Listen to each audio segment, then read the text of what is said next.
Top of the day, beautiful people. Top of the day. Auntie Belinda Brown. Shalom, shalom. Grand rising, family. Grand rising. All right, beautiful people. It is Thursday. Happy Thursday. Let me do that. I should probably go get mine. I'll bring it out later. It is January the 20th. My time is flying by. January the 20th, 2022. Today is day 9 of year 4 of reading through the books of the law and the prophets, and of the 4-year consecutive day count, day 1027. Today, y'all, we're going to read Genesis 25 through 27, and we're going to start with chapter 1 of My Big Toe. Okay. All right, Dana. I just saw your message. Okay, yeah, text me what happened. Shayla, Betwabu, hey girl, hey. All right, y'all. So let's go ahead and get started right here. Go ahead and do this Shema, joy, shalom, shalom.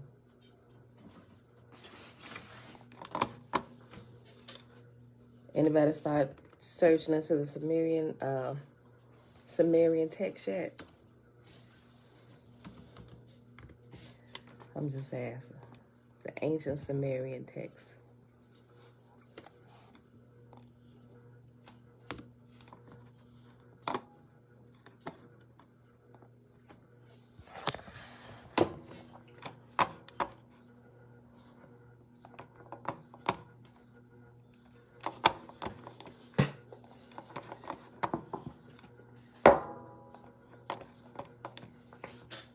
All right, beautiful people. You're going to be quite amazed. You read some of it last year. You get to some of the parts where it almost word for word give you words from the Torah. Mind you, what's the latest version? The Torah, the Bible is the latest, the newest version of all the books. Yeah. I'm just like, what? I'm going over this. I'm like, what? Adaya, shalom, shalom. Ki muntu kiku, you star 87. It's so fun to say your name. Salama, salama. Y'all, see, I was going over this, read all the books. Yo, I'm just like, oh, the lies. How far have we fallen from the truth? I'm just like all day while I was, I had to put it down. Because when I was helping the kids do school, I was getting sidetracked. Listen, so I was like, wait, what? That's in Genesis. What? This text is, oh, wait, what? I had to cut it off while I finished helping my kids with school, because I was doing more listening to that than I was helping them do the school. And Josh was in this new section in his math where he doing math with Greek with the Greek alphabet. I called my mama. Well, actually, my mama called me while we was doing it. And so Josh was like, I need help with this part.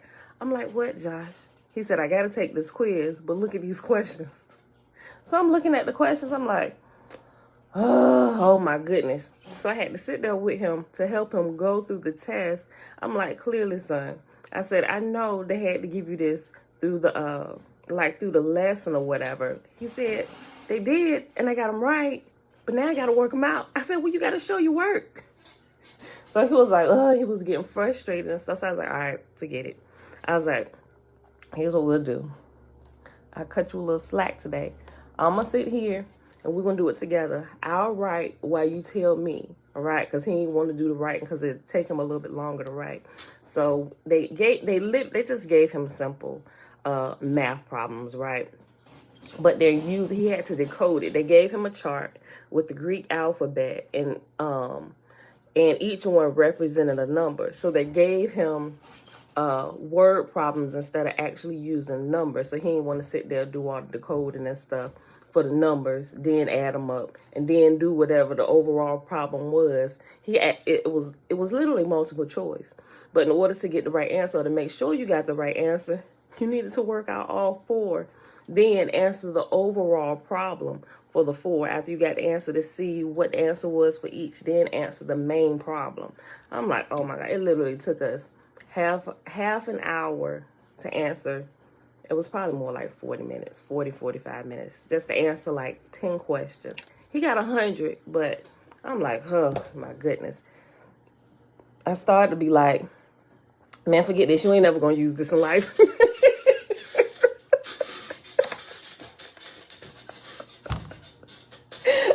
Like I used to do it all myself. I was like, I ain't gonna use forget this. I don't need to do this. I ain't gonna do this. I ain't never gonna use this in life. But the point I was failing to realize in my younger days, and even almost yesterday, it's not whether you actually use it, because later on in life, when you do actually have to use it, like say you do actually become an engineer or something, you're going to have to re-go through school anyway, college courses or a special class just to sharpen up on those skills anyway. You're just going to have to do it over anyway, right? But it's good to already have some background, at least have the basic understanding. But the whole purpose of it is exercising your brain, right? Not just exercising your brain for the sake of it, but being able to logically think through problems, right? Although you may never use algebra, you may encounter other problems in life where you're going to have to think through steps. And if you're always skipping out on the math problems, or I ain't never going to use this, you're never going to develop that function in your brain. Yeah, so yeah, I lost all them skills. Like yesterday, I didn't want to teach them bad habits because I was really about to say, you know, that nah, just go. And they had Roman numeral questions in there, right? Look, Chloe have mercy. I was like, and we worked through one, and we added it up wrong, because, you know, me and Roman numerals don't get along too hot just yet. But they added some Roman numerals in there as well. We had to look up the Roman numeral chart. I was like, oh, shoot. XIV is not 16, it's 14. I was like, wait a minute. Let's go back. Double check all these numbers, Josh. And he looked at me like, I thought you were supposed to know this. I'm like, well, I don't. I'm learning just like you. And so, but anyway, there's a little sidebar before we get started. But anyway, y'all start looking into the ancient Sumerian text, y'all. Seriously, it's going to blow your mind how much the New Bible is fashioned after some of the most ancient documents, right? And it you can start asking some other questions. That's all I'm gonna say at this point right here. I'm just like, what? And I just sat there for a second. Now I got to think through a whole lot of stuff, you know. So I'm just, okay. Call for a wholehearted commitment. These are the commands, decrees, and regulations that the Lord your God commanded me to teach you. You must obey them in the land you are about to enter and occupy, and you and your children and grandchildren must fear Yahuwah your God as long as you live. If you obey all his decrees and commands, you will enjoy a long life. Listen closely, Israel, and be careful to obey. Then all will go well with you, and you will have many children in the land flowing with milk and honey, just as Yahuwah, the God of your ancestors, promised you. Listen, O Israel, Yahuwah, our God, he is one God, and you must love Yahuwah your God with all your heart, all your soul, and all your strength. And you must commit yourselves wholeheartedly to these commands that I am giving you today. Repeat them again and again to your children. Talk about them when you're at home and when you're on the road, when you're going to bed and when you're getting up. Tie them to your hands and wear them on your forehead as reminders. Write them on the doorposts of your house and your gates. Yahuwah your God will soon bring you into the land he swore to give to you when he made a vow to your ancestors. Abraham, Isaac, and Jacob. It is a land with large, prosperous cities that you did not build. The houses will be richly stocked with goods you did not produce. You will draw water from cisterns you did not dig, and you will eat from vineyards and olive trees you did not plant. When you have eaten your fill in this land, be careful not to forget Yahuwah, who rescued you from slavery in the land of Egypt. You must fear Yahuwah your God and serve him. When you take an oath, you must only use his name. You must not worship any of the gods of the neighboring nations, for Yahuwah your God, who lives among you, is a jealous God. His anger will flare up against you, and he will wipe you from the face of the earth. You must not test Yahuwah your God as you did when you complained at Massa. You must diligently obey the commands of Yahuwah your God, all the laws and decrees he has given you. Do what is right and good in Yahuwah's sight, so all will go well with you. Then you will enter and occupy the good land that Yahuwah swore to give to your ancestors. You will drive out all the enemies living in the land, just as Yahuwah said you would.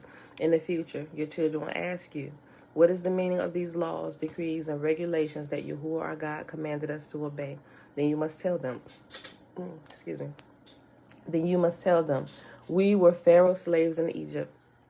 But Yahuwah brought us out of Egypt with his strong hand.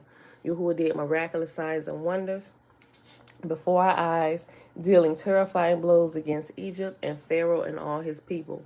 He brought us out of Egypt so he could give us this land he had sworn to give to our ancestors. And Yahuwah our God commanded us to obey all these decrees and to fear him, so that he can continue to bless us and preserve our lives as he has done to this day. For we will be counted as righteous when we obey all the commands Yahuwah our God has given us. All right, beautiful people.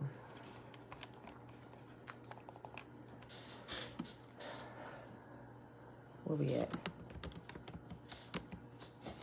I'm just sitting here really thinking about this. I'm like, you know what? There's an adjustment coming soon. Hold on. Shit. Oh, I missed the ass. How I misspelled this. Okay. Yeah, but even though those ancient Sumerian texts, they don't use the names like Abraham, Isaac, and Jacob, and the names that we see in the Bible, they use other names. But if you're familiar with the Torah, with the Bible, when it gets to those stories, you can clearly tell what it is. You can tell, you be like, oh, yeah, that's such and such. Oh, yeah, that's such and such. Wait, what? What they call him back in the day? What was his name? Oh, yeah, that's that story right there. You know, but it's a whole lot of other stuff added in there. I'm like, well, not added in there, I guess. When they comprised the Bible, they just took bits and pieces of a more ancient text and just created it. And y'all, it's just, my mind is just going about all of this. Joy said, I have some questions about the chanting. What about before we get started? Yeah, go ahead. Message me on Facebook. Okay. All right, y'all. So Genesis chapter 25, the death of Abraham. Abraham married another wife whose name was Keturah. Remember, if you read Legends of the Jews, we found out Keturah is actually Hagar, right? It actually says when they introduced Keturah, they said that this is Hagar, Isaac, Ishmael's mother, right? So Keturah and Haggai is the same person. He just actually married her this time after Sarah died. Okay. Abraham married another wife whose name was Keturah. She gave birth to Zimran, Jokshan, Medan, Midian, Ishbak, and Shua. Jokshan was the father of Sheba and Dedan. Dedan's descendants were the Asherites, Letushites, and Limerites. And these names of these sons in here, along with Ishmael, they're mentioned in there too. So these are Ishmael's brethren. Midian's sons were Ephah, Epher, Hanok, Abida, and Eldah. These were all descendants of Abraham through Keturah. Abraham gave everything he owned to his son Isaac, but before he died, he gave gift to the sons of his concubines and sent them off to a land in the east away from Isaac. Abraham lived for 175 years, and he died in a ripe old age, having lived a long and satisfying life. he breathed his last and joined his ancestors in death. His sons, Isaac and Ishmael, buried him in the cave of Machpelah near Mamre in the field of Ephron, son of Zohar the Hittite. This was the field Abraham had purchased from the Hittites where he had buried his wife Sarah. After Abraham's death, God blessed his son Isaac, who settled near Bir Lahai Roi in the Negev. Ishmael's descendants. This is the account of the family of Ishmael, the son of Abraham through Hagar, Sarah's Egyptian servant. Here is a list by their names and clans of Ishmael's descendants. The oldest was Nebaioth, followed by Kedar, Adbil, Mibsam, Mishma, Duma, Massa, Hadad, Tema, Jeter, Naphish, and Kedema. These 12 sons of Ishmael became the founders of 12 tribes named after them, listed according to the places they settled and camped. Ishmael lived for 137 years. Then he breathed his last and joined his ancestors in death. Ishmael's descendants occupied the region from Havilah to Shur, which is east of Egypt in the direction of Asher. There they lived in open hostility toward all their relatives. The births of Esau and Jacob. This is the account of the family of Isaac, the son of Abraham. When Isaac was 40 years old, he married Rebekah, the daughter of Bethuel, the Aramean from Padan Aram, and the sister of Laban the Aramean. Isaac pleaded with the Lord on behalf of his wife because she was unable to have children. The Lord answered Isaac's prayer, and Rebekah became pregnant with twins. But the two children struggled with each other in her womb, so he went to ask the Lord about it. "Why is this happening to me?" she asked. And the Lord told her, "The sons in your womb will become two nations. From the very beginning, the two nations will be rivals. One nation will be stronger than the other, and your older son will serve your younger son." And when the time came to give birth, Rebekah discovered that she did indeed have twins. The first one was very red at birth and covered with thick hair like a fur coat, so they named him Esau. Then the other twin was born with his hand grasping Esau's heel, so they named him Jacob. Isaac was 60 years old when the twins were born. Esau sells his birthright. As the boys grew up, Esau became a skillful hunter. He was an outdoorsman, but Jacob had a quiet temperament, preferring to stay at home. Isaac loved Esau because he enjoyed eating the wild game Esau brought home, but Rebekah loved Jacob. One day, when Jacob was cooking some stew, Esau arrived home from the wilderness exhausted and hungry. Esau said to Jacob, "I'm starved. Give me some of that red stew." This is how Esau got his other name, Edom, which means red. "All right," Jacob replied, "but trade me your rights as the firstborn son." "Look, I'm dying of starvation," said Esau. "What good is my birthright to me now?" But Jacob said, "First, you must swear that your birthright is mine." So Esau swore an oath, thereby selling all his rights as the firstborn to his brother Jacob. Then Jacob gave Esau some bread and lentil stew. Esau ate the meal, then got up and left. He showed contempt for his rights as the firstborn. Shalom, shalom, Mom, shalom, shalom. You know what? I hadn't heard that yet. Adiah, the Masorite, says that Moses had 3 wives. Hey, son. Genesis chapter 26. Isaac deceives Abimelech. A severe famine now struck the land, and as had happened before in Abraham's time. So Isaac moved to Gerar, where Abimelech, king of the Philistines, lived. The Lord appeared to Isaac and said, "Do not go down to Egypt, but do as I tell you. Live here as a foreigner in this land, and I will be with you and bless you. I hereby confirm that I give all these lands to you and to your descendants, just as I solemnly promised Abraham your father. I will cause your descendants to become as numerous as the stars of the sky, and I will give them all these lands.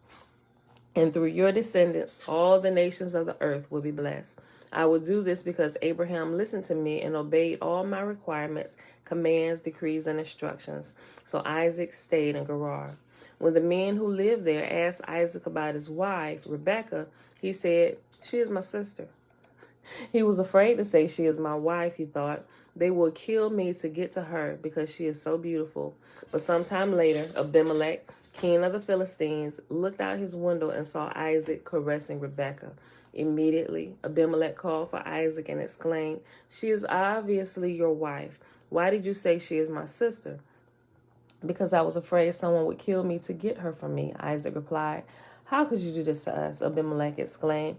"One of my people might have easily taken your wife and slept with her, and you would have made us guilty of great sin."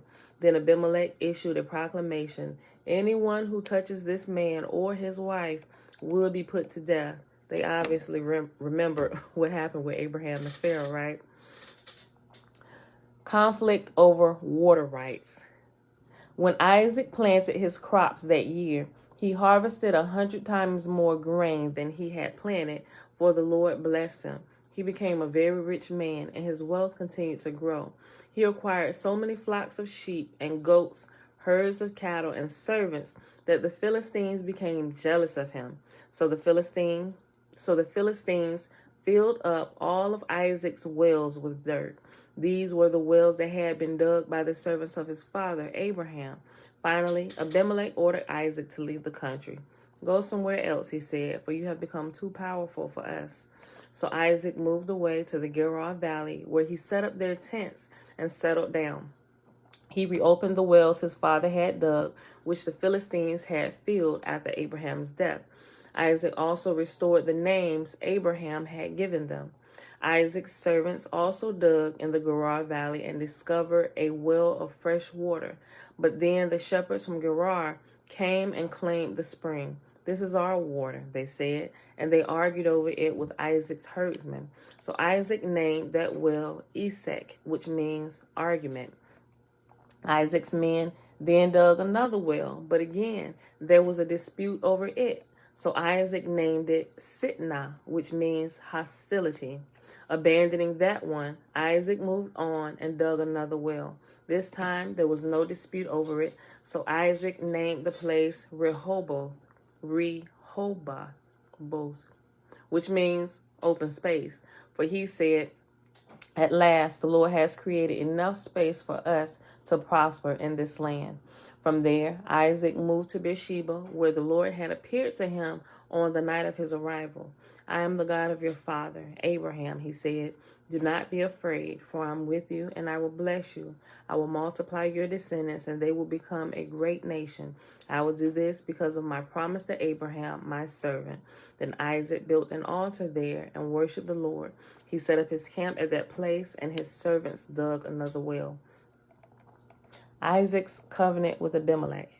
One day, King Abimelech came from Gerar with his advisor, Ahuzah, and also Phicol, his army commander. "Why have you come here?" Isaac asked. "You obviously hate me since you kicked me off your land."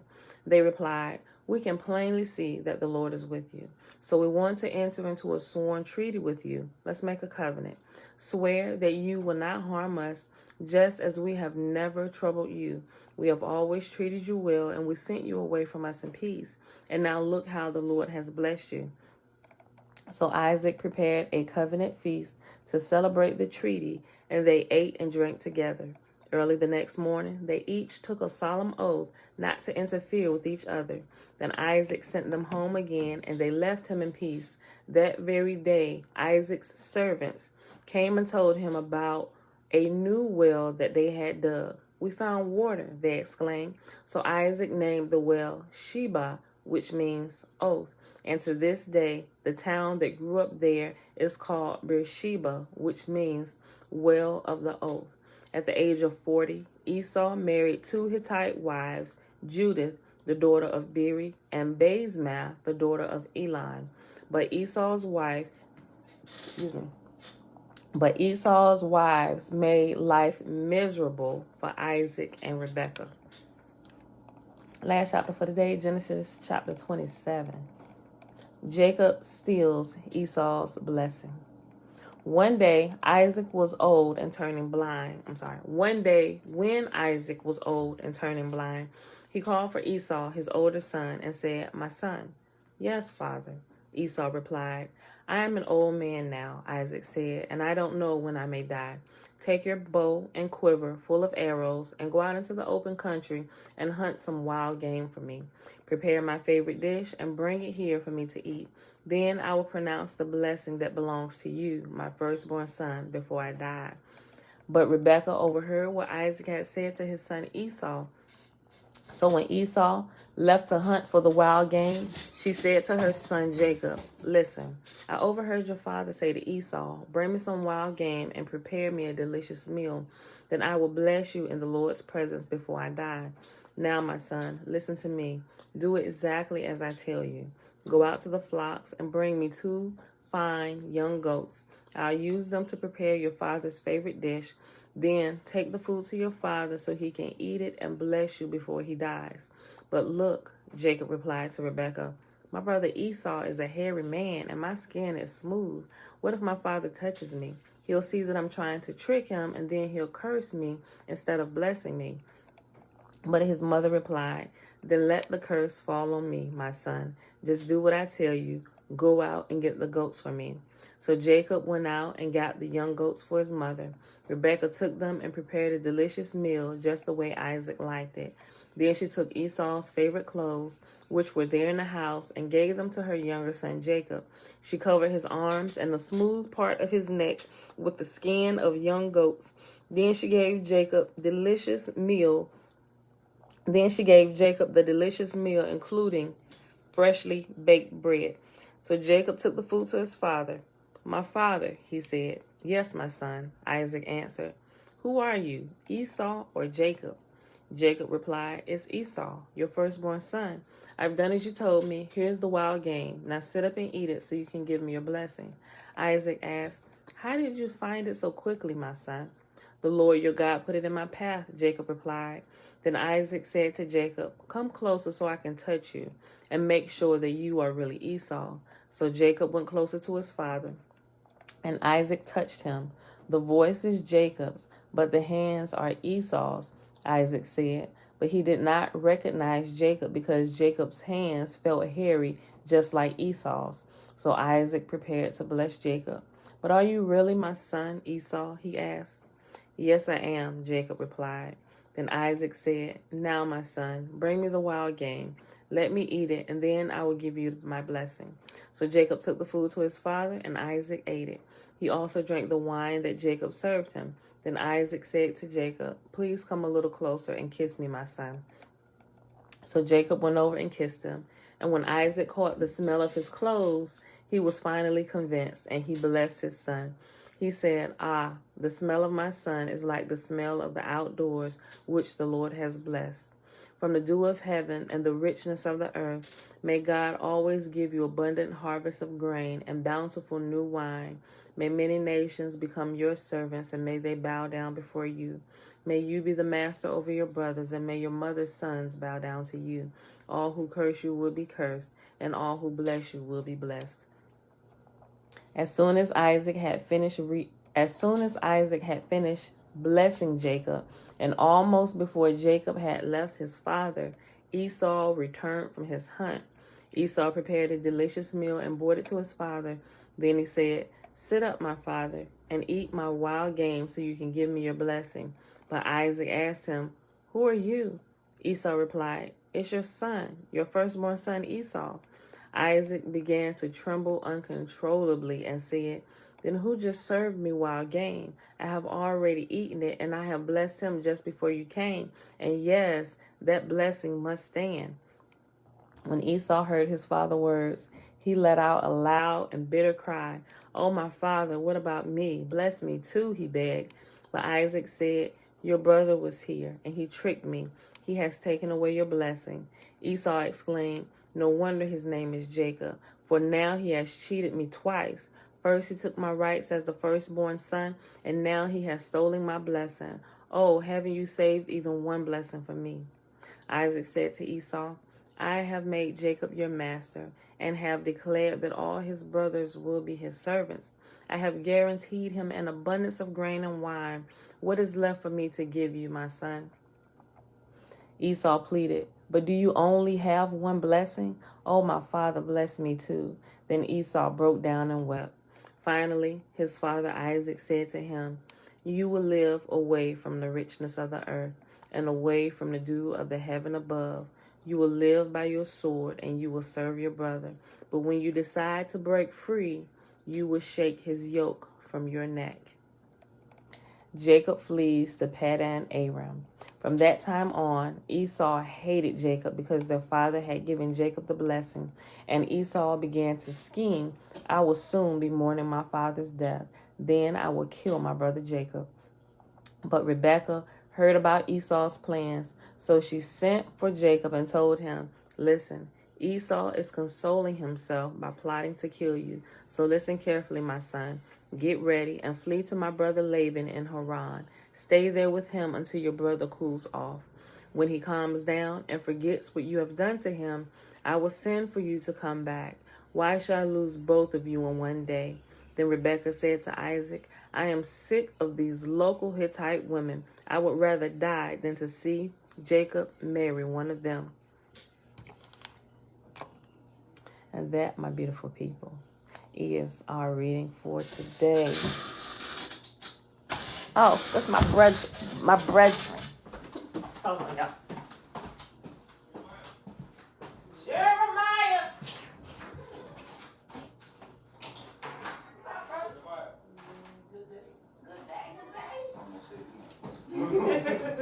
Good day. Good day.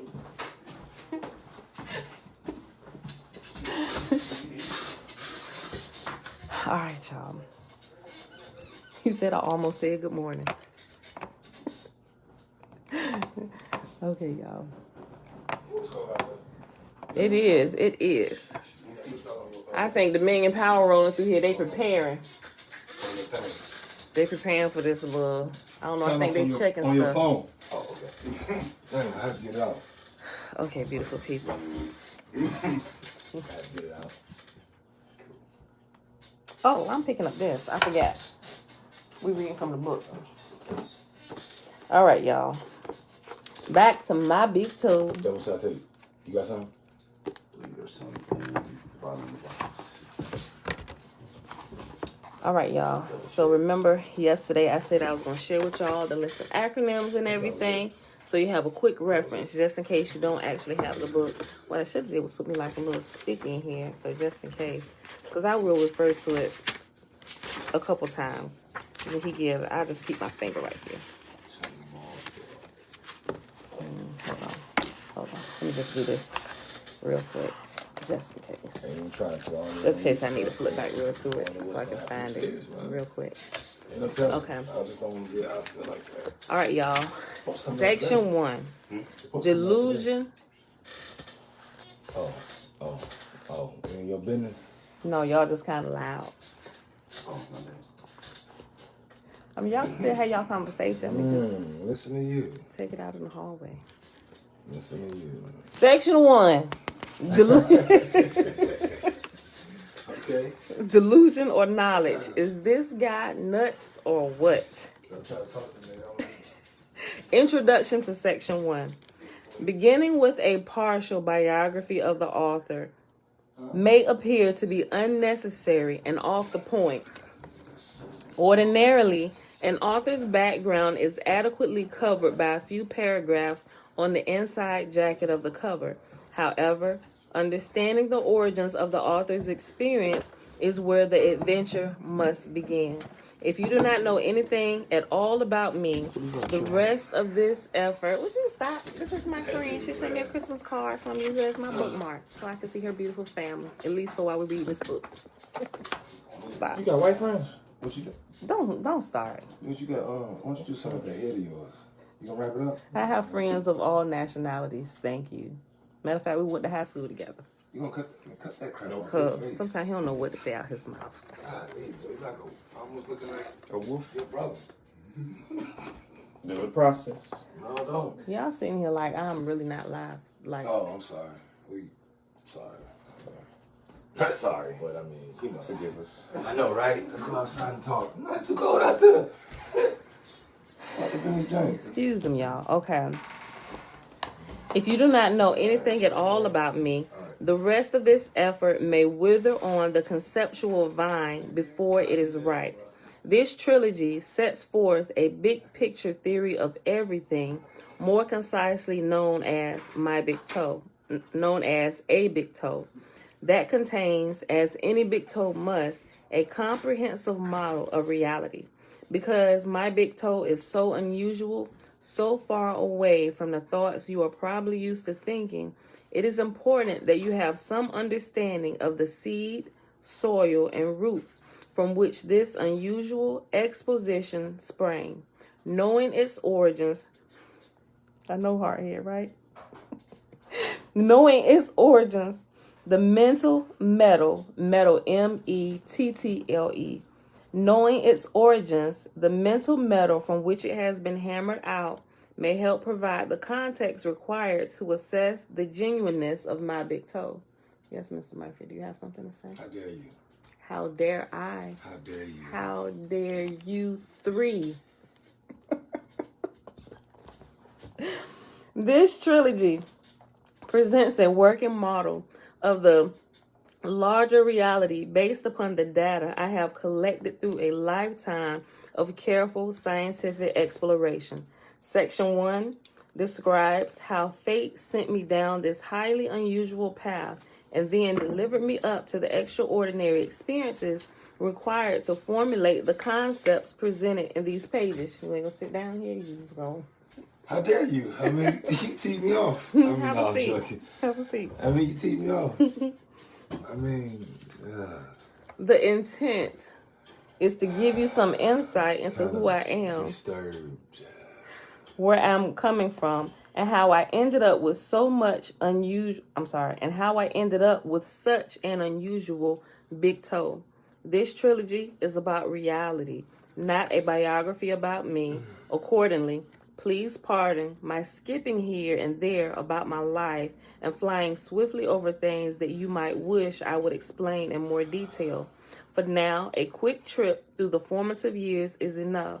I will not attempt to explain the last 20 years of my becoming, but will instead focus on the 10 years before that. That is when the mold was made and the direction of my life set. Although I have learned much during the preceding 30 years and have mellowed and gained in wisdom as one typically does with age, I have not changed my basic approach to learning, knowledge, or science since the events that I am about to share with you transpired. Let me read the whole sentence again. Hold on. Although I have learned much during the preceding 30 years and have mellowed and gained in wisdom as one typically does with age, I have not changed my basic approach to learning, knowledge, or science since the events that I am about to share with you transpired. You can go, Mr. Murphy. You act like you're sitting in the principal's office. I do feel like that. You sitting here like...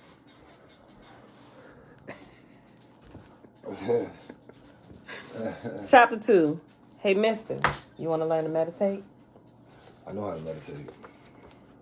You only know how to do one type of meditation. I got something that you can do. Hey. I got something else. Trust me.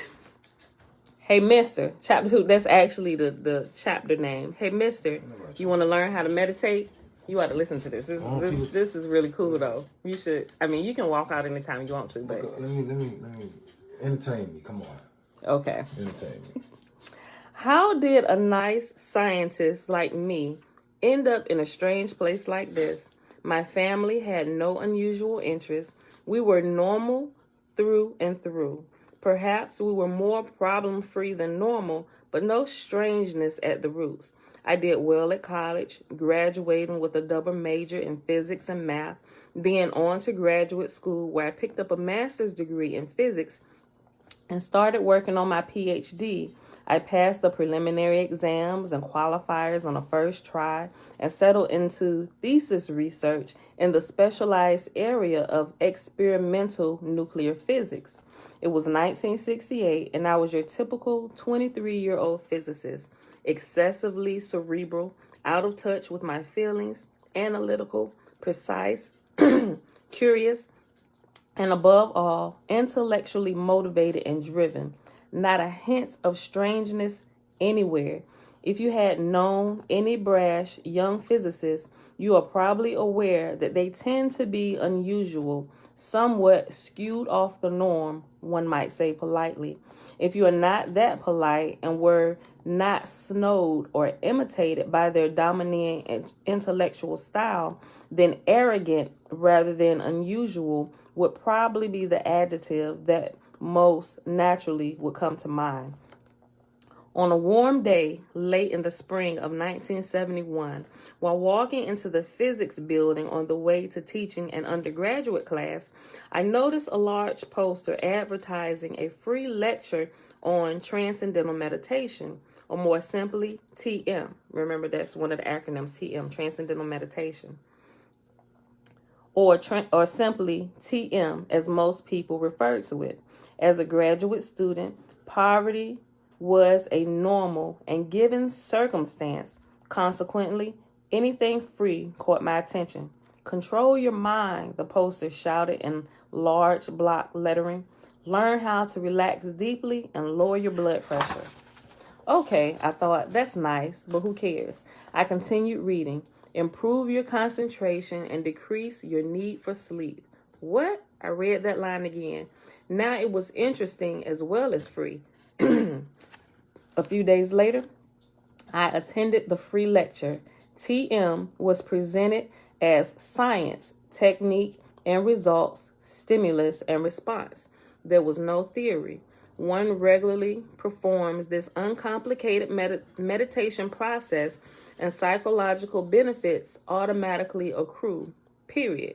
There was no dependency on Eastern philosophy, mysticism, or any belief system. I wanted no associations with things that were non-scientific, mystical, or base belief. In other words, goofy. That sort of hocus pocus was for gullible people with uncontrolled emotional needs. The two TM presenters, Transcendental Meditation presenters, backed up their claims with some serious-looking research papers and informal studies by reputable individuals at reputable institutions. It seemed straightforward enough for the special student rate of only $20. I would be taught to meditate in 4 hours, spread over 1 week. Better concentration, clearer thinking, improved memory, reduced stress. I would need less sleep, all for $20 and 4 hours. I was skeptical, but if it worked as half as well as the presenters claimed, it would be a good investment for any student. In those days, $20 was a lot of money, serious money for a struggling grad student. Still, it was the 70s. I was a student, and a short walk on the wild side, doing something counter to the main culture, seemed almost obligatory. I signed up. Just follow these instructions, the TM guy said with a friendly smile, handing me a packet of paper as he took my check. Chapter 2, The Sacrificial Banana. That's about to get in. Go ahead upstairs.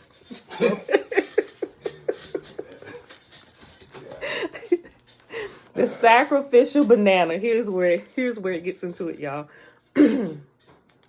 A week later, I was on my way to the TM Center. Remember, TM is Transcendental Meditation. Uncle Nathaniel, peaceful greetings. Yahuwah is one. Yes and amen. Israelite Maya. I don't know what you said, but you retracted your message. But shalom. Welcome to my dojo. Okay, y'all. The sacrificial banana. A week later, Grand Rising, Uncle JB. A week later, I was on my way to the TM Center to pick up my personal meditation sound called a mantra. It would take less than 5 minutes, they promised. Stop by, get your mantra, then attend the 4-hour training sessions. What could be easier? As per the directions, On the appointed day, I showed up at this seedy little house with a clean handkerchief and a banana. A clean handkerchief and a banana. What a crock. I began to doubt the wisdom of what I was doing and felt more than a little foolish walking up to this house with my banana and hanky. Anybody who needed fresh fruit and a handkerchief to teach me how to meditate was likely to be either goofy or fraudulent. That was the first sign of strangeness. I had seriously thought about showing up without the handkerchief and fruit just to see what would happen. But realism interceded. Blessings, Lavon. I decided instead that humoring them would be a better strategy. Their inane request seemed harmless enough, and more importantly, they already had my $20. What's the banana? What's with the banana? I said derisively, holding my banana up to the first person I saw. What's fruit have to do with meditation? I asked. They never said anything to me about fruit and handkerchiefs at the lecture I attended. This seems a little goofy to me. The person I was addressing evidently wasn't a hard science type. He was as clueless as I was, but questioning the interrelationship among meditation, fruit, and handkerchiefs had eventually never occurred to him. I found that difficult to understand. He looking like, none of y'all asked questions about this handkerchief and this banana? Am I the only one? None of this seems odd or strange to y'all. The person I was addressing evidently wasn't a hard science type. He was as clueless as I, but questioning the interrelationship among meditation, fruit, and a handkerchief had evidently never occurred to him. I found that difficult to understand. His reply had been an exaggerated shrug of his shoulders, followed by a big, broad smile. It was now obvious that this guy was doing what he was told without thinking about it. He was probably wondering why I was making such a big deal over a banana that wasn't expensive or much trouble to get. He seemed a little embarrassed and uncomfortable with my directness. I looked away, silently wondering how people could be that uncritical and unthinking about what they were doing. There was something familiar about that smile. I chuckled silently with amusement and wondered if he was perhaps related to Alfred E. Newman. There were about 10 people standing and sitting in the waiting area. I found a corner to stand in and waited in silence, hanging on to my fruit like everyone else. Finally, it was my turn. What's the banana for? I asked at the first opportunity. The initiator explained that they, the TM organization, had a ceremony of sorts that he was required to do. The fresh fruit was to represent the traditional offering a student would bring to his teacher. Well, what do you do with all the fruit? I asked. In my mind, I imagined a huge pile of rotting symbolic fruit, a sad, wasteful testament to the uselessness of ceremonial gestures. We eat it, he said with a smile. Now I understood. It was merely a way to get some free groceries. If they wanted to add on a surcharge of one banana to the $20 price so that they would have something to eat for breakfast, well, that was all right with me. Nevertheless, I would have preferred that they had been more straightforward. The man standing next to me was about my age, well-dressed, soft-spoken, and seemed intelligent and serious. He didn't look like a fruit hustler. Maybe it was not them I hypothesized. I know this word, y'all. Hypothesized. Okay. Maybe it was not them I hypothesized. Perhaps the people who set this business up knew that they would have a difficult time making ends meet. I let it go.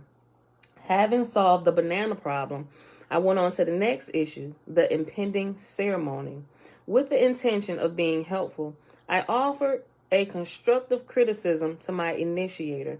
I told him I thought any ceremony was completely irrelevant and that it distracted from the rational image they had carefully presented at the public meeting.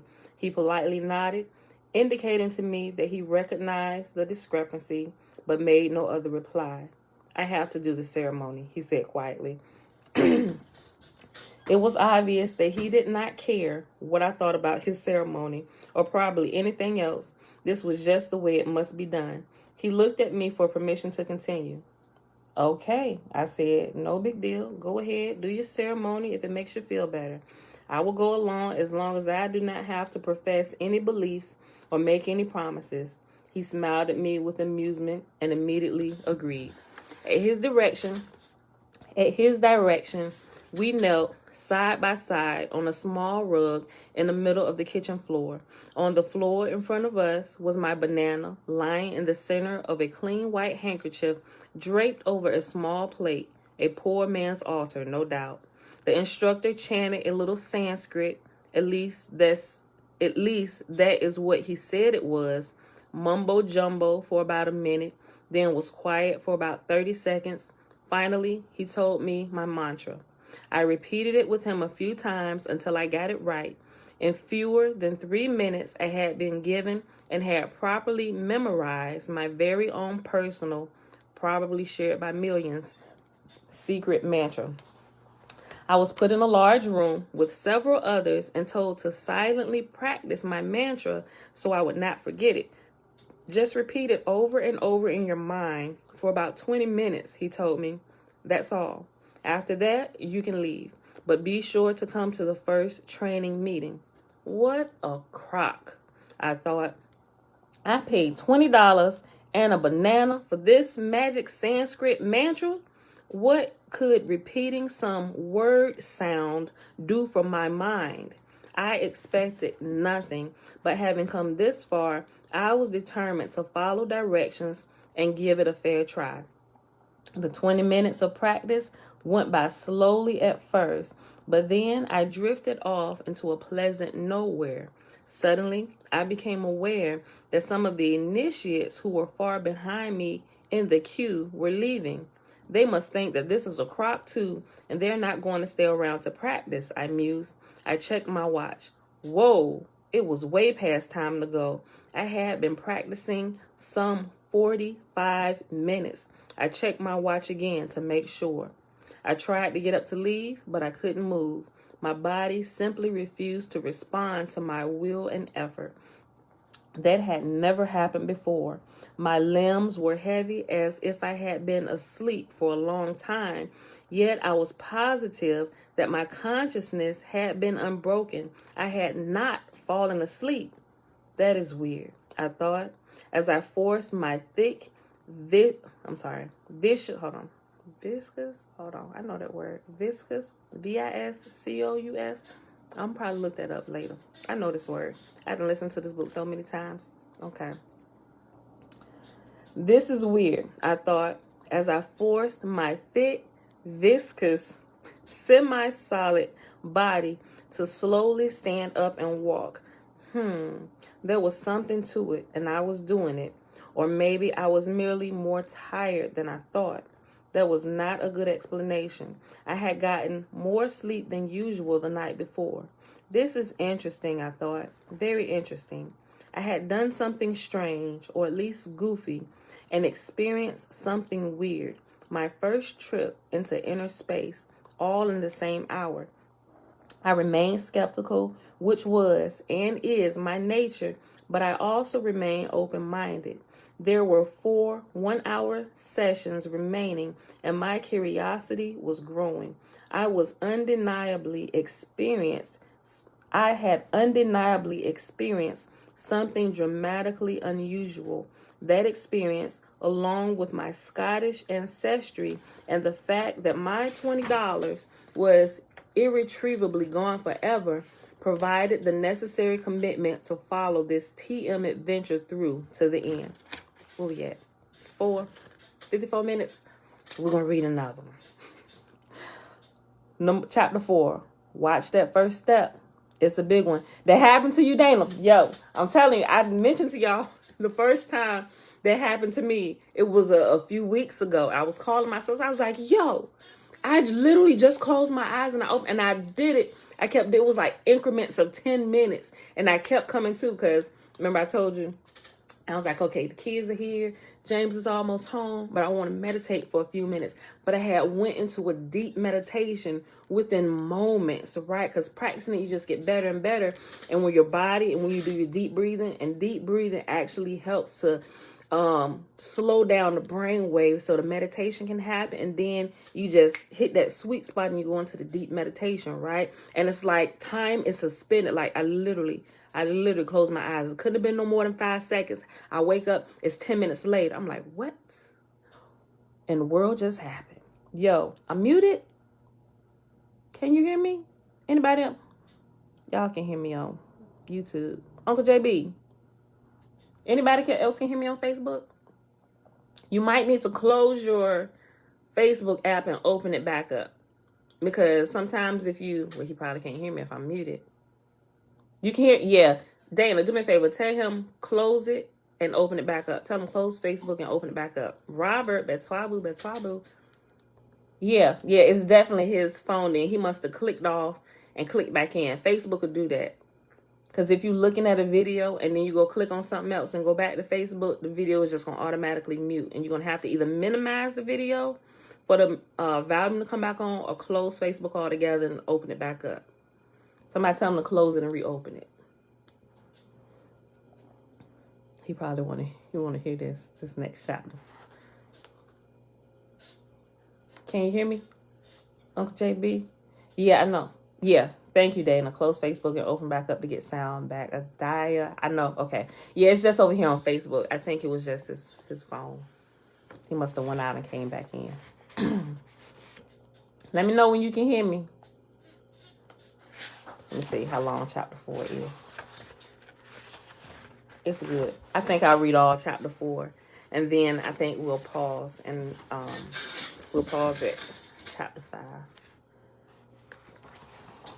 We'll be done in probably like 10 minutes. He back? Can you hear? Can you hear? Auntie, tell your husband to close it and open it back up.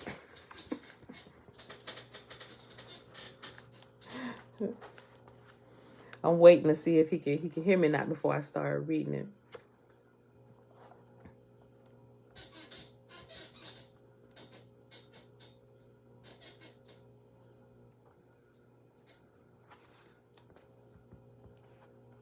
I'm going to start reading. He's taking too long.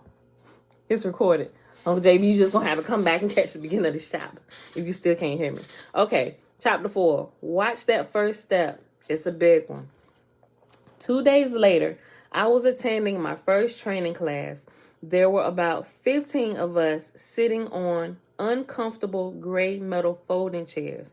I looked around to assess my peers.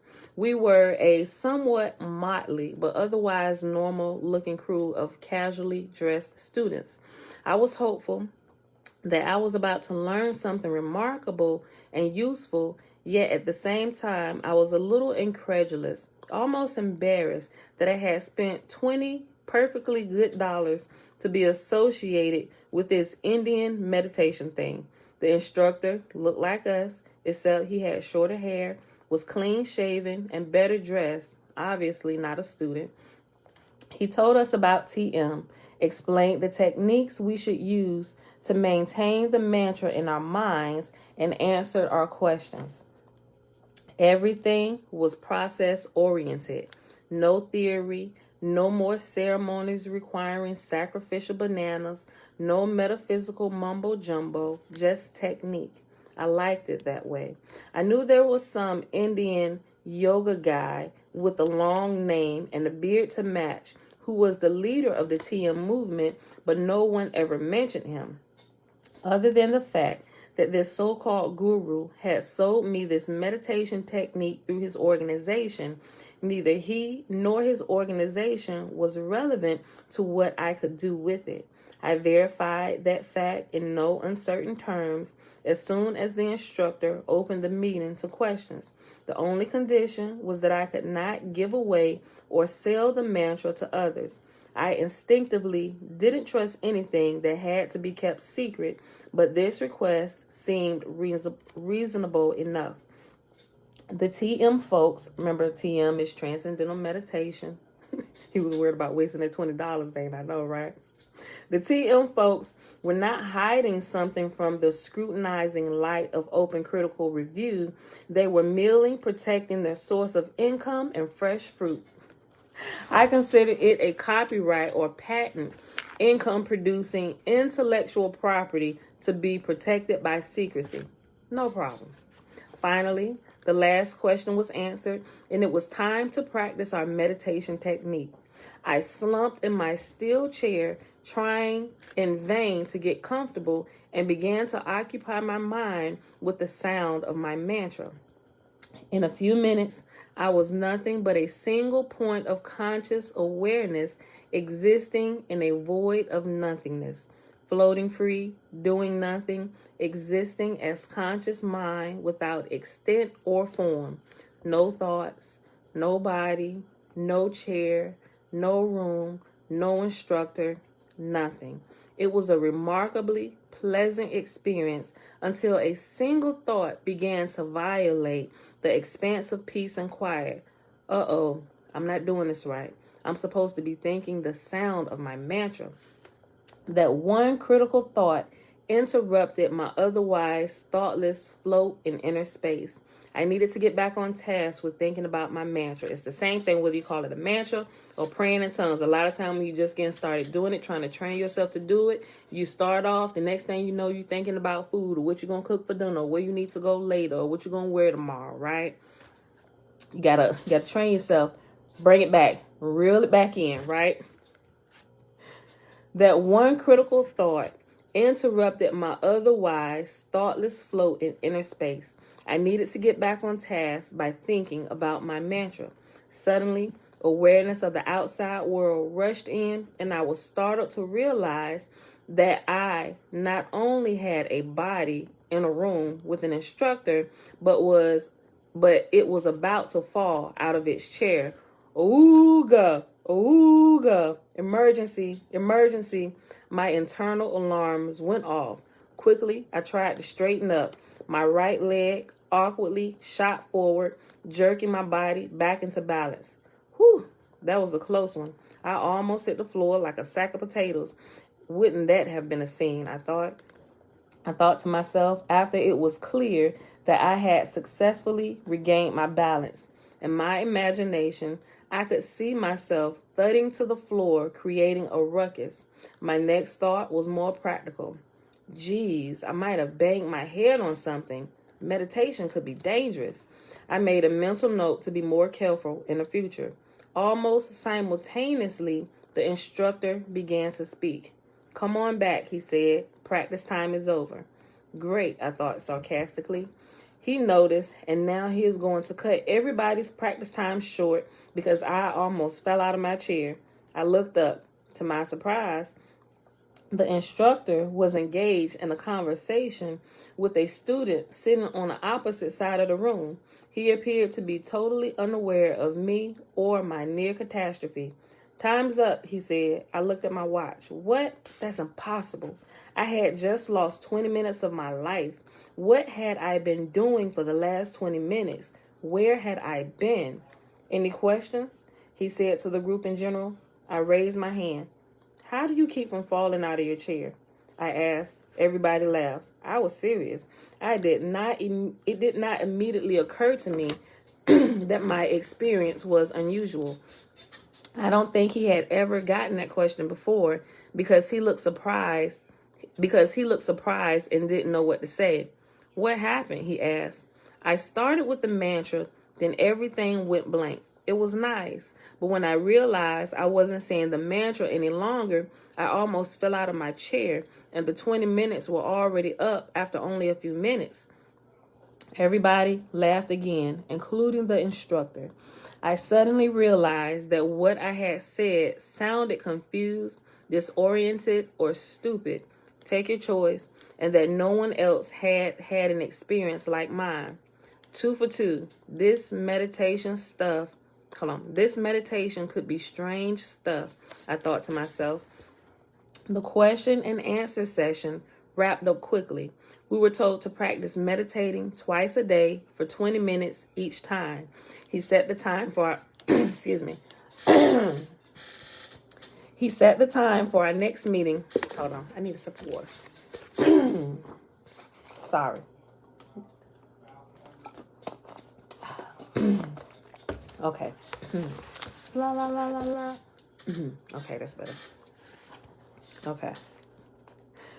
2 for 2. This meditation could be strange stuff, I thought to myself. The question and answer session wrapped up quickly. We were told to practice meditating twice a day for 20 minutes each time. He set the time for our next meeting and we were dismissed. I had meditated, or at least attempted to do so, twice, and both times I had experienced something very strange. What would happen next time, I wondered. This was exciting. Something seemed to be happening. My intellect and curiosity were being tickled. I wanted to experiment. I wanted to know if anything real was involved. Would it work as they claimed? If so, then what else could I do with it? Yes, babe. You be down here reading a nighttime story. God, you read the whole book, ain't you? No, like I really want to get through chapter 4. Like they know if they got to go to work, they just need to go.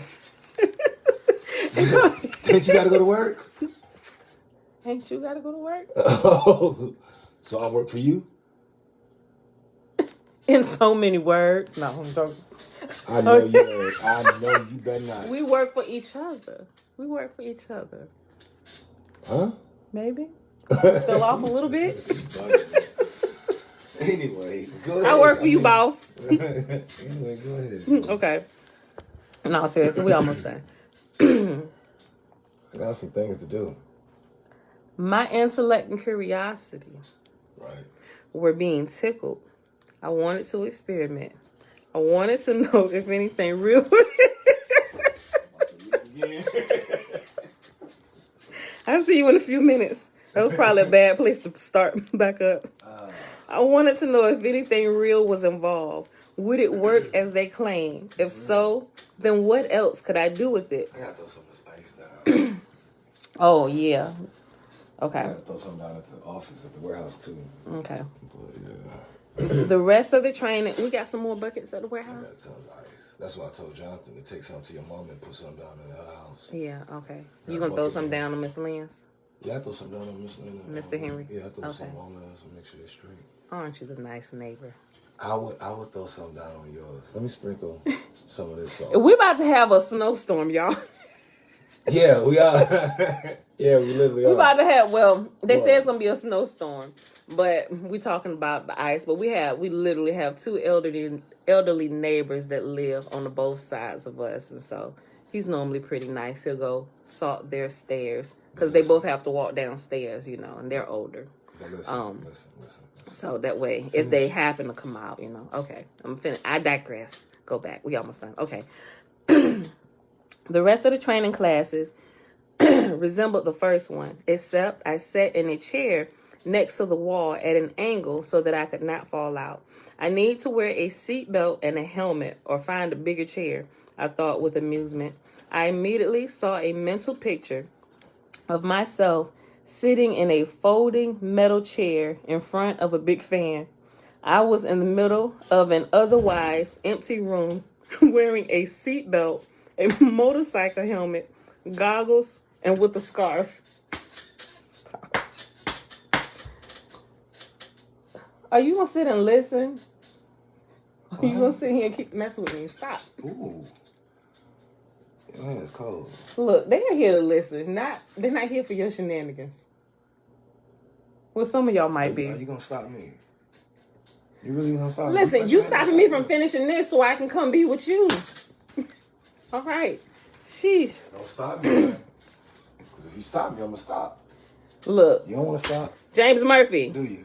Y'all, I'm sorry. We're having technical difficulties at the moment. We're having technical difficulties at the moment. No, Mr. Murphy, but this is neither the time nor the place for this. Go ahead. Be intoxicated with that until I come upstairs. Okay. Listen, let me go back. You're making me lose my spot. Okay. The rest of the training classes resembled the first one, except I sat in a chair next to the wall at an angle so I could not fall out. I need to wear a seatbelt and a helmet or find a bigger chair, I thought with amusement. I immediately saw a mental picture of myself sitting in a folding metal chair in front of a big fan.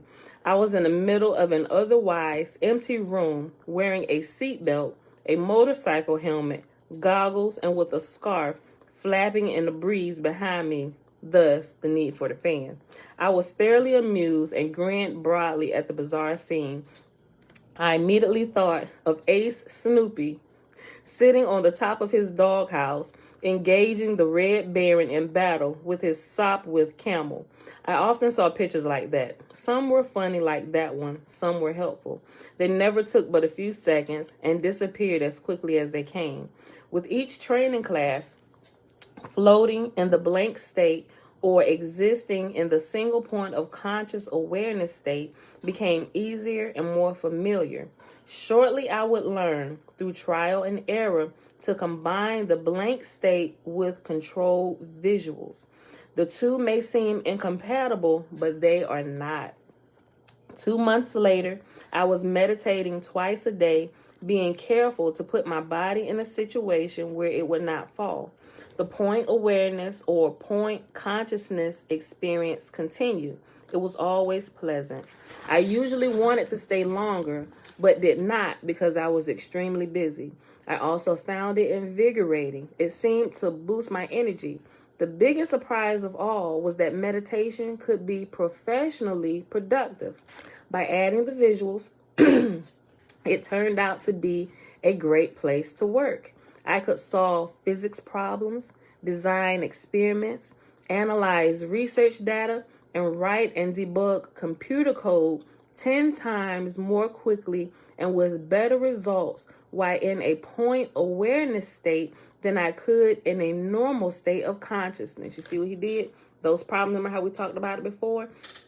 Before you go on meditation, if you just go in there to relax and just woosah, then that's okay. But if you have a pressing issue or a problem that needs to be solved, make that your intent of going into this particular meditation. Make that the intent, finding the answer to this problem. So while you're meditating, right? So you know how I tell you, like when I'm just in there just meditating, I will hold the Torah before my mind, or I'll read it while I'm praying or meditating or whatever. Before I go into the deeper meditation where, but you can just take that problem, right? And just think on that problem while you're meditating and you're doing your chanting, and then it will begin to unfold. It may not happen like right away, but the more you practice, you will begin to see the results. It's amazing, y'all. I promise y'all it's amazing. Y'all just got to try it. Listen, hold on. I also found it invigorating. It seemed to boost my energy. The biggest surprise of all was that meditation could be professionally productive. By adding the visuals, it turned out to be a great place to work. I could solve physics problems, design experiments, analyze research data, and write and debug computer code 10 times more quickly and with better results while in a point awareness state than I could in a normal state of consciousness. Extremely complex matters seem to become much simpler and clearer in my meditation state.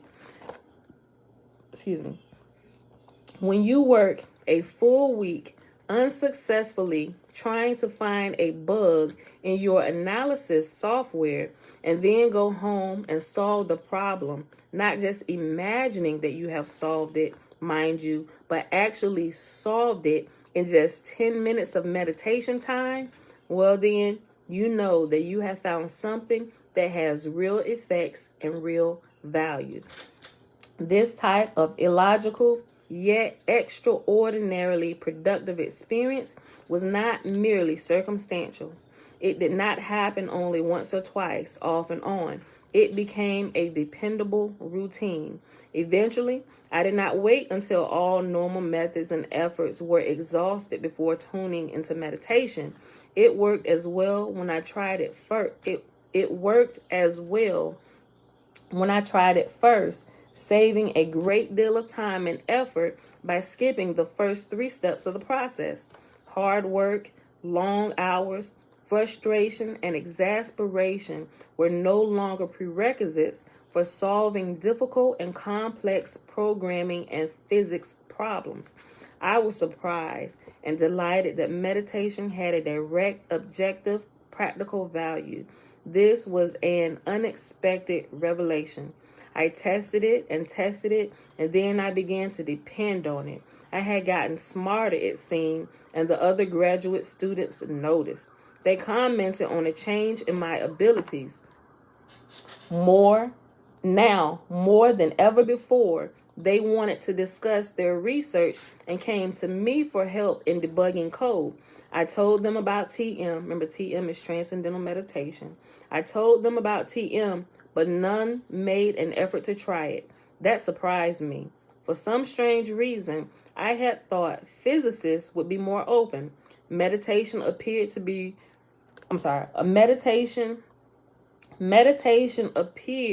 to require too big a step out of the comfort zones of their personal and cultural belief systems. Oh well, it's their loss, I thought. I did not know it then, but I was on my way to becoming strange. I was, at the very least, it seemed, unusually open-minded. My perspective and reality was expanding. Up to this time, I believed that meaningful existence was confined to an operational reality. That is, if something can be measured, it is real. To be measurable, a thing must interact with our senses or with some device that interacts with our senses. If it's not measurable,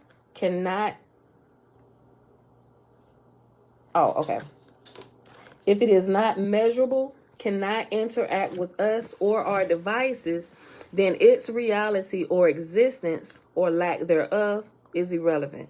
It was that simple. Things were either operationally real or irrelevant. Things that are not measurable but can be inferred from other things that are measurable fall into the gray area of conjecture. All things theoretical or hypothetical fall into this gray basket. Gray things are acceptable as conceptual constructs or ideals, but are not to be confused with real things and are not to be taken too seriously in and of themselves. The primary mission of the academic research scientist is to collect. The primary mission of the academic research sciences is to collect enough valid, repeatable measurement data to transfer a gray theoretical construct into a real object or effect. At that time, quantum mechanical wave packets, black holes, quarks, justice, and love all fit into that gray area. It is important not to confuse hypothetical things with real things, or you can easily end up chasing your own imaginary tail or hallucinating the attributes of solidity to smoke.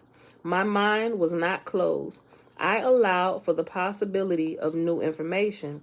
With enough real measured data, one might eventually move a thing, such as black holes, for example, from the realm of the hypothetical to the realm of real, but only with sufficient good quality data. That particular attitude has never changed. I continue to feel that way, work that way, and employ that methodology to sort out what was real from what is not. Now I had to change my philosophy of reality. There were those things that were non-measurable, yet functionally operational, including my meditation state, which is properly defined as an altered state of consciousness that fell into the category of subjective experience with objective results. One can use these non-measurable states of mind to operate on real things. Here I am using terms operate and operator in the Here I am using the terms operate and operator in the mathematical or scientific sense. I had shown that an altered state of consciousness directed by intent can consistently and directly affect and interact with real things such as my computer code. Complex logical problems could be solved without the intentional application of a rational process. Somehow, a non-measurable subjective experience could be turned into a reliable and effective scientific tool by some sort of consciousness operator. Very interesting. In contrast to conceptual constructs such as justice and love, altered states of consciousness and their objective results seem to be measurable, consistent, and reasonably well defined. They were more like the things of science, things that were amenable to research and experiment. If one is in this particular altered state, one can always do these things with similar activity will produce similar results for all experimenters. I read that again. If one is in this particular altered state, one can always do these things with, I'm reading it too slow now, hold on. If one is in this particular altered state, one can always do these things with it. Similar activity produce similar results for all experimenters. I was not special. I was the same as anyone else. I wonder if other altered states of consciousness existed and what one could do with them. I was curious. It is my nature to be curious. My reality expanded. I added the statement, if a thing is well defined and consistently functional, it can profitably and dependably be used by anyone within the known operational reality, then it must also be real. It seemed reasonable that only real things could be functional operators within and on an operational reality. Let me read it again. It seemed reasonable that only real things could be functional operators within and on an operational reality. How could something not real directly affect things that are real? By definition, in an operational reality, things that are not real have no measurable effect, cannot interact with, and have no relevance to things that are real. My meditation had a measurable objective effect. I knew it. I had a dozen others that had clearly noticed it as well, even if they did not understand why. To me, it was as plain as day and totally obvious this was no subtle effect being misunderstood by some mushy-headed non-scientists. This was no hallucination. I knew what I knew. How many others, if any, agreed with me was not relevant. I had confidence in my mind and my science. I began to analyze other common altered states, such as daydreaming. Were daydreams self-directed imagination or purposeful visual imagery? Hold on. I read it too slow. I began to analyze other common altered states, such as daydreaming. Were daydreams self-directed imagination or purposeful visual imagery functional? Of course. Why had I not noticed that before? People have been preparing themselves mentally for all sorts of things since the beginning of time. For example, one might repetitively practice giving a speech in one's imagination, making points and fielding imagined questions. The relevancy criteria are: is it consistently functional? Does it actually help one's performance in objective reality? And are the effects measurable? Our directed imagination example would rate a definite yes on all accounts. Ask any top-notch athlete if focused, intentional mental preparation is important to his or her success. Mental effort within the context of a particular altered state must represent a real thing because it produces real effects that are universal as well as specific to that particular mental state. Altered was defined as different from normal. Normal meant wide awake and focused in the physical world, as you are now while you are reading this book. Each altered state has its functionality. Daydreaming is one specific type of altered state. Of all possible altered states, those with no universal and consistent functionality are, by definition, useless and therefore irrelevant. It was only the useful ones that were welcomed into my newly expanded reality. Those were the ones I wanted to know about.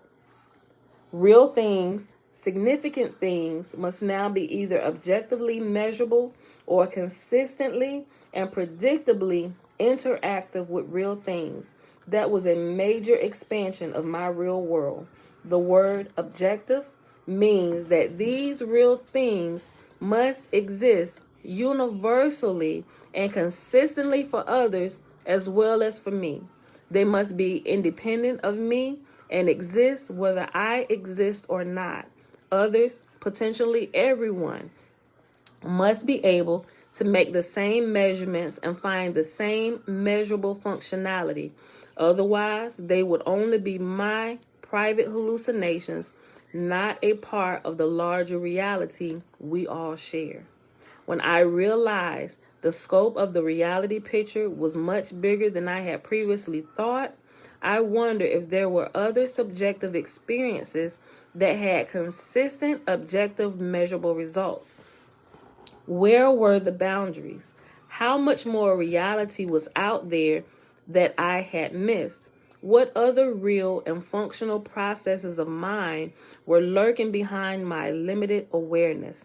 I had been blindly unaware of a significant part of my reality for 20-some years. That thought was a mind bender and weighed heavily on me. That I had inadvertently imposed a major limitation on my operative reality out of sheer ignorance was unacceptable, inexcusable, and more than a little humbling. What other significant parts of my life was I missing? I had to find that answer. Being content to accept whatever is given without pushing hard against the boundaries is absolutely foreign to my nature. My mind had been forced open by the indisputable facts of my experience, and as a result, I had become less of a philosophical know-it-all. I realized there was much about life and reality I did not know. Arrogance waned, and openness and curiosity waxed. I have not significantly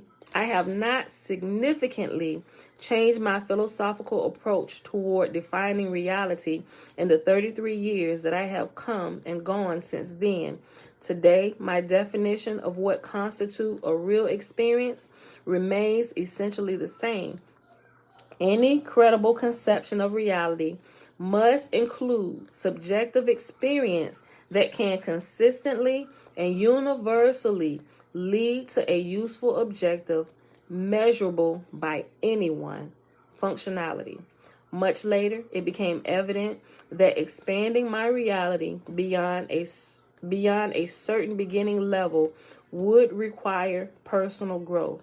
I had to increase the quality of my consciousness to understand the bigger picture. Conversely, understanding the bigger picture helped me grow up. They work together. Thus, my journey began innocently enough.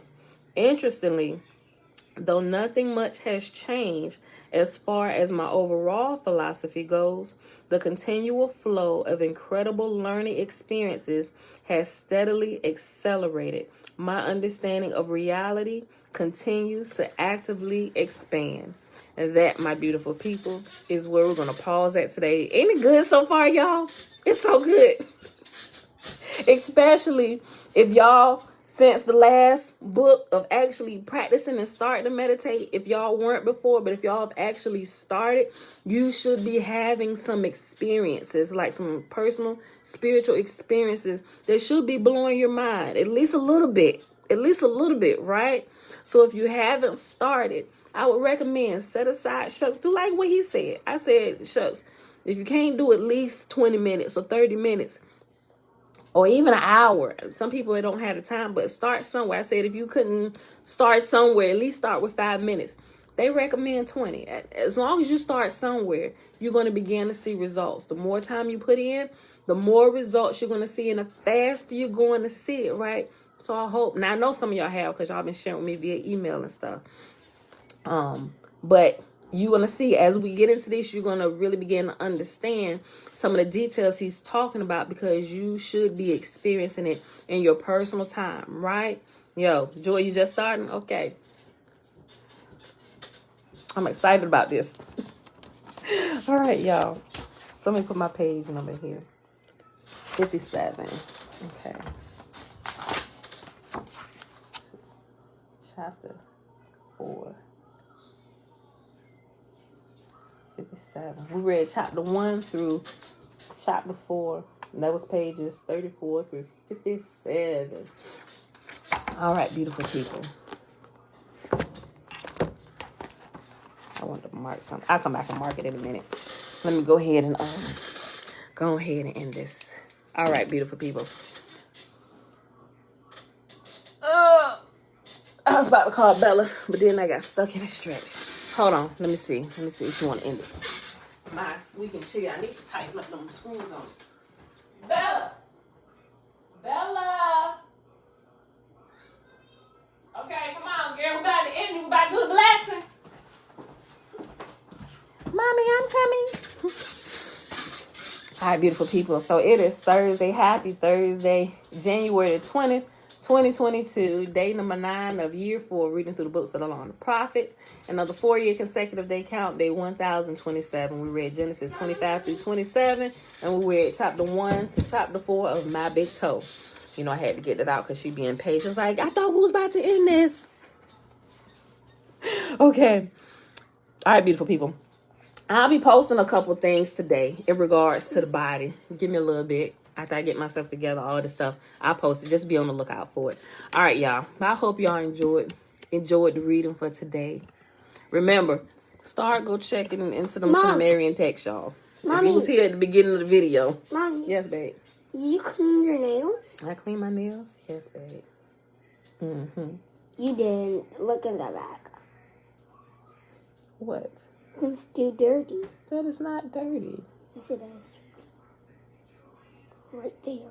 Right. Oh, thank you, Tootie. Right there at the corner. Okay, well, thank you. I'll go get my little brush and scrub them. And Mom is cannot. Hold on. Look what it's on. All right. All right, beautiful people. Girl, chill. You know what? You should have put on my stuff. Hold on. Put this on your lips.